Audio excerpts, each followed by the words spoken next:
Doctor ज़िकर, आप बताएं कि प्रेशर पॉइंट से किन किन चीज़ों का इलाज मुमकिन है? आप अगर सुनना चाहती हो तो मौत के अलावा पूछा नहीं, लोगों को यकीन नहीं आता ना। हाँ, वो तो ऑफ कोर्स आप मौत के अलावा है। हाँ, अच्छा, तो ये जितने मेडिकल साइंस के अंदर इलाज नहीं है इसमें मुमकिन है। इसे प्रेशर पॉइंट्स के थ्रू। हाँ, मसल डिस्ट्रॉफी आप नहीं कर सकती मेडिकल से, इससे हो सकता है पैरालाइज बहुत जल्दी। अच्छा, मतलब ये बता दें डिस्ट्रॉफी क्या है ये, ताकि लोगों को पता चल जाए। जिसके हाथ पांव ऐसे मुड़ जाते जी जी हैं जी जी जी, ठीक है ठीक है। और वो उसके मसल वर्क नहीं करते, मसल वीक हो जाते हैं, मसल वीक नहीं होते हैं, वीक हो जाते हैं, बिल्कुल ही वो हो जाते हैं। नहीं, वैसे मसल के अंदर एक मसल डिस्ट्रॉफी एक केमिकल होता है, वो अंदर बंद हो जाता है। इसकी मसाज के जरिए इसको डिसॉल्व किया जाता है, लेकिन लॉन्ग होगा, इतना इजी नहीं है। इतना इजी नहीं, लंबा प्रोसेस होगा। लंबा। अच्छा ठीक है। और आप किस किस चीज़ का इलाज मुमकिन है? ये पेन मैनेजमेंट के लिए तो ज़बरदस्त है, कहीं का भी पेन हो, मगर आपको पॉइंट पता हो। पॉइंट पता होने चाहिए। हाँ। आपके कलर उसमें काम करते हैं डॉक्टर ज़िकर? कलर तो बहुत काम करते हैं, कलर उस पेन वगैरह में भी? पेन में भी करेंगे, नंबर भी काम करेंगे। चले, अच्छा मुझे बताइए, जो अक्सर ख़वातीन का मसला होता है कि जब सुबह उठती है तो कोई ना कोई गर्दन का, कोई जैसे तकिया, बगैर तकिया या फिर 2 तकिया एक्स्ट्रा तकिया बेचारी जिस तरह से सोती हैं, जैसे शोल्डर और नेक जी जाम हो जाता है अक्सर तकिए की वजह से, या कुछ ऐसे सोने से। ये अंगूठा है ना, ये हमारा सूजों के अंदर गर्दन है, इसको ऐसे ट्विस्ट करना है थोड़ा सा, ठीक है, इसका से ऐसे ट्विस्ट कर लो। मुझे लग रहा है कोई मेरी गर्दन दबा रहा है। ऐसे ट्विस्ट करके, अच्छा ऐसे, ठीक है। और ये लेफ्ट हैंड की ये जो पॉइंट है ना, रिस्ट पॉइंट, इसको खाली ऐसे मूव करना है, और इससे हमारी गर्दन पे फर्क पड़ेगा? गर्दन और शोल्डर दोनों। गर्दन, अच्छा ये शोल्डर्स के लिए है, और जो ये है गर्दन के लिए, ये गर्दन के लिए है। ये हमारे लेफ्ट हाथ का खाली जो इतना से ट्विस्ट कर लो। कितना, जितना यूँ, हाँ इसको, हाँ चल इसको यूँ ट्विस्ट करेंगे, और ये हमारे शोल्डर्स वाले के लिए। तो पहली चीज़ तो उन्होंने बता दी। अभी हाथ सुनो हो रहे हैं कि हाथों के पॉइंट है ये, जो ऊपर का जो फैलेंक्स है ना, ये पंजे का, इसको ऐसे ऐसे करो, थोड़ी देर के अंदर नमनेस खत्म हो जाएगी हाथ की। सही है, अगर होगी तो आपकी, तो अक्सर हो जाती है। जब कंधों को होगा तो हाथों पे आएगी, ग्रिप कम हो जाती है। इसको पेन करो, जब पेन से कर लो कोई, हाँ पेन से इसको कर ले। हाँ है मेरे पास पेन भी, ठीक है। इसको ऐसे रबिंग कर लो थोड़ा सा, ऐसे नहीं, ऐसे नहीं, ऐसे से। अच्छा ऐसे, ठीक है ठीक है ठीक है, हाँ ठीक है। तो ये इसकी जो नमनेस के लिए, हाँ नमनेस खत्म हो जाएगी सुबह उठ के। हाँ ओके, देखिए अब पूरा शो जो हमारा है ना, आप हमें कॉल कर सकते हैं और डिफरेंट जो चीज़ें हम आपसे डिस्कस करेंगे। मैं ज़रा हिजामा के हवाले से मैं सबसे पहले चाहूँगी कि हम बात करें। हिजामा में देखें स्पेसिफिकली चांद की तारीखें, वो जो ऑड नंबर्स हैं, मे बी आई बिलीव वो हैं 17, 19 एंड 19। हाँ, इसके पीछे क्या ऐसा राज है? और ये भी कहा जाता है, बहुत सारे लोग जो हिजामा कराते हैं, कि जो आपका हिजामा कर रहा हो उसका भी पाक साफ होना बहुत ज़्यादा ज़रूरी ऐसा ही है, क्योंकि बहुत सारी ऐसी नेगेटिविटी होती है जो जैसे या नजर बद होती है, जिसका हम कर रहे होते हैं तो वो हम पे सबसे पहले अटैक कर रही होती हैं। वो जो हिजामा कर रहा होता है तो उसका पाक होना भी ज़रूरी है, और उसके बाद जो है अपनी सेफ्टी के लिए जो पढ़ाइयाँ होती हैं हम सिखाई गई होती हैं वो भी ज़रूरी होती है, साथ साथ पढ़ते रहें और बाद में करने के बाद भी पढ़ा जाए, क्योंकि वो चीज़ें आसानी से आपका भी पीछा नहीं छोड़ती है जब आप कर लेते हैं, क्योंकि उसकी सारी इंसान की जो पेशेंट की नेगेटिविटी है वो आप एब्जॉर्ब कर रहे होते हैं अपने ऊपर। इसका मतलब है हिजामा से अगर आप पे नजर बद हो, जी बिल्कुल, या कोई जादू हो, तो इसका इलाज भी मुमकिन है। 99% चीज़ों का, बीमारियों का इलाज हिजामे में है। मैं आपको बताऊँ, मेरी बहुत अच्छी दोस्त थी, मैं इनका नाम नहीं लूँगी, बड़ी नामवर डिज़ाइनर थी। उन्होंने अपना हिजामा कराया और शायद उनका हिजामा जो है, और कहती मुझे पता नहीं था कि उन पर कोई नज़र के मामला थे, क्या थे, और वो इस बात पे यकीन नहीं रखती थी।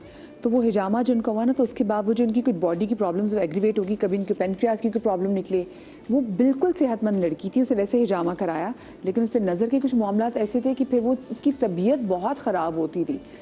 मेरे साथ 2 वाक़यात ऐसे हुए जो हिजामा करते हुए। एक तो मेरी दोस्त थी, मेरे घर पर आई, उसने कहा मेरा हिजामा कर दो। तो मैंने उसका जब हिजामा शुरू किया तो वो फेंट हो गई, बिल्कुल फेंट होके गिर गई। भाई मैं इतनी घबरा गई, मैंने कहा अभी तो मैंने कप लगाया है, फेंट हो गई। अच्छा, उसके बाद मैंने उसको ऐसे जब कोई फेंट हो जाता है ना, तो मैं आपको भी बता रही हूँ इमरजेंसी में ये वाला पॉइंट है, इसको फौरन जैसे ना ऐसे करके फौरन, और कोई भी उसके पल्स चेक करें, उसको शहद का पानी दें अगर मतलब ऐसा है। मैंने अपनी ज़िंदगी में, मेरी ये 20-25 साल की प्रैक्टिस है।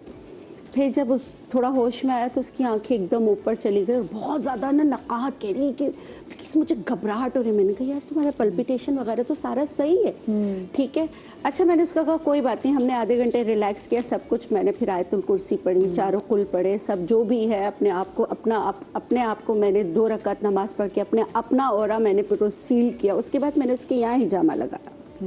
पहले तो लगे नहीं, उसके बाद जब हिजामा किया तो उसका जो है ना ऐसा ब्लड था जैसे काले कलर का बदबूदार स्मेल आ रही थी, उसपे इससे स्मेल आ रही थी। और वो आई मेरे पास थी कि मैं तो मतलब कि बाहर जा रही हूँ, आज चांद की 17 है तो हम बातें भी कर लेंगे, तो मेरा हिजामा कर देना।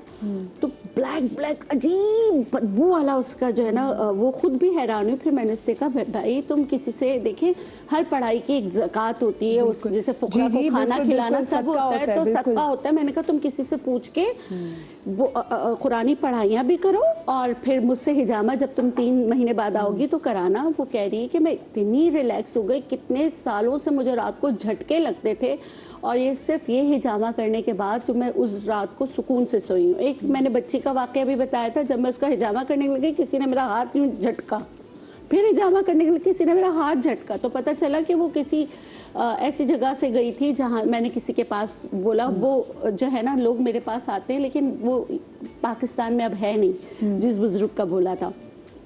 तो जो है ना उसको जो ऐसे झटके लगे तो फिर मैंने उससे कहा कि भाई मैं तो नहीं कर सकती हिजामा, तो फिर आपकी भी हाँ बिल्कुल। फिर मैंने उनको किसी के पास भेजा, तो वो जो है ना फिर उन्होंने पढ़ाइयाँ की, सब किया, तो अल्हम्दुलिल्लाह वो बच्ची सही हो गई। कहते थे वो किसी दरख्त के पास से जा रही थी तो कुछ ऐसा हो गया था, तो फिर उसका जो ना हिजामे में मैंने बहुत चीज़ें देखी हैं। ये ज़रा हम इनकी ज़रा हिजामे की चीज़ें भी पूछेंगे कि क्या क्या डिफरेंट एक्सपीरियंसेस आप लोगों ने शेयर किए, तो लेकिन एक छोटी सी ब्रेक के बाद कहीं मत जाइएगा।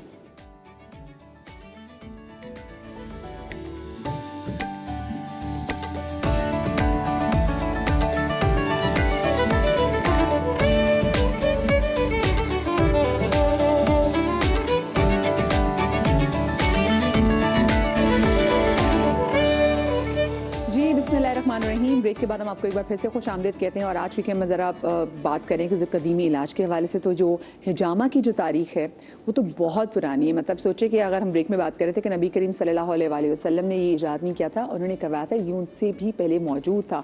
तो अगर मैं इसकी हिस्ट्री के हवाले से बात करूँ तो कौन थी वो कौन सी कौमें थी जिन्होंने ये इलाज जो है वो डिस्कवर किया था? वैसे जनाब हिस्ट्री तो ये कहती है कि इजिप्शियंस और मेसोपोटामिया से किया था, इजिप्शियंस से फिर चाइनीज़ में गया, फिर वहाँ से जो है इस्लाम में। इजिप्शियंस भी बेसिकली जो है वो इस्लाम के उसमें ही थे, क्योंकि वो हज़रत यूसुफ के उससे चलते हुए आ रहे थे, तो वहाँ से फिर ये आया था। मुसलमानों में तो काफ़ी पहले से था, ये चाइनीज़ से पहले था, लेकिन चाइनीज़ ने इसे बहुत अच्छे से अडॉप्ट किया मुसलमानों से ज़्यादा। हमारे यहाँ तो अभी इसको इतना नहीं समझा जाता, लेकिन चाइनीज़ जो है जैसा कि आपने फरमाया, जोंक लगाई जाती थी क्या? वो भी इस हिजामा का पार्ट थी, वो जोंक लगाई जाती थी, कह सकते हैं, लेकिन उस टाइम पे जो है सींग से किया जाता था हिजामा। कप नहीं तो सींग लगाते थे, उसे एक हीट देते थे, फिर सींग लगाते थे ऊपर। सींग किसका? किसी भी जानवर का किसी भी आप ले सकते हैं, लेकिन वो मोटा गोल होना चाहिए। वो एक होता है बकरे का नोकीला, उस टाइप का नहीं। फिर उसको अंदर से ना हॉलो करते थे, बिल्कुल। और उसके बाद जिस तरह से हम फायर कपिंग करते हैं ना, कि हम फायर देते हैं तो उसके अंदर फायर देकर और फिर उससे वैक्यूम क्रिएट किया जाता था। तो अब जो तरीका इलाज है कि जिसमें आपके पास गन्स हैं, आपके पास जो है रेजर्स हैं, तो ये एक जिद्दत है उसके अंदर। लेकिन ये कि हम ये कहें कि ये एक नया तरीका इलाज है तो नहीं, बिल्कुल ये अल्लाह के रसूल सल्लल्लाहु अलैहि वसल्लम के दौर से पहले से मौजूद है। लेकिन रसूल अल्लाह का जो है उसे पसंद अल्लाह ने जो है मेराज में बताया था कि आप जो है अपनी उम्मत को कहें कि ये हिजामा से फायदा उठाए। अच्छा, तो मतलब तकरीबन हर आसमान पे फरिश्तों ने आपको तरगीब दी कि आप अपनी उम्मत से कहें कि वो हिजामा करो।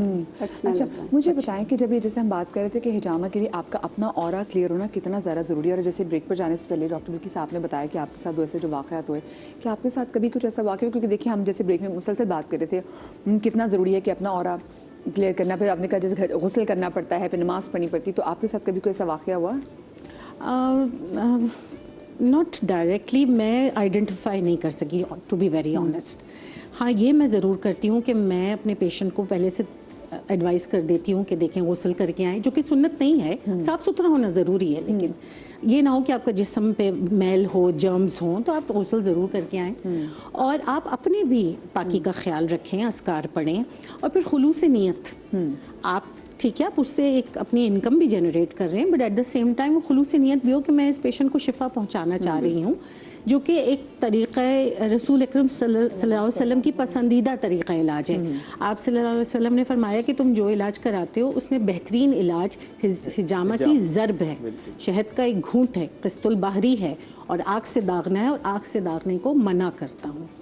वेरी इंटरेस्टिंगली एक्यूपंक्चर पॉइंट्स पूरी बॉडी पे हैं, 1000 से भी ऊपर हैं। फिर एक्यूपंक्चर में ही इतने सारे सिस्टम्स हैं, बैलेंस मेथड है जी, कोरियन एक्यूपंक्चर है, जापानीज एक्यूपंक्चर है।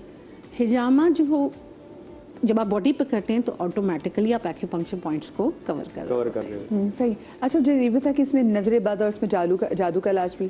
बिल्कुल, अल्लाह के रसूल सल्लल्लाहु अलैहि वसल्लम को पे जादू किया गया, आपने हिजामा करवाया। आपके सर में दर्द हुआ, आपने हिजामा करवाया।